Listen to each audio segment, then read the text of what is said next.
This is Caitlin Doty doing a segment on why do we get.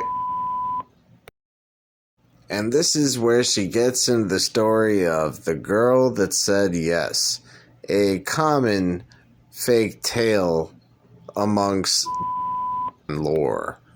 She said yes. Cassie had become a full-fledged martyr for refusing to deny God.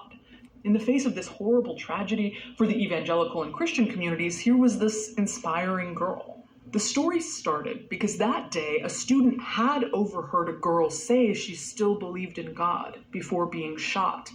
It just wasn't Cassie Bernal. It was another student named Val Schnur. And even that's not exactly entirely true. There was this sick moment where they asked, why do you believe in him? And she said, because I guess my parents do. And that's the reason why most of us have the religion we have in the first place. The problem is, that's not only the part that people get wrong when they talk about that horrible day. For instance, did you know that there were hundreds of rounds from the police that were never accounted for?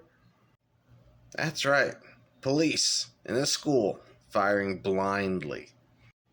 See, not only was Randy Brown the writer of the inside story of Columbine, but it was basically a collection of different information he had gathered out of mountains and mountains of evidence that he had not only collected himself, but even had to write down on regular paper, so that way he had actual copies of his own.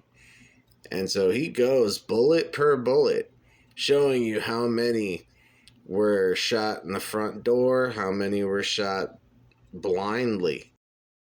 It's sad we've come to the point where desperate musicians will use the tragedy of what occurred that day is now just a fucking backdrop for a desperate group looking for shock value.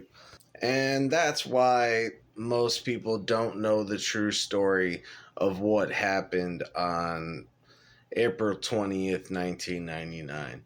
And most never will. The simple fact that it's such a horrible topic will keep them away from it.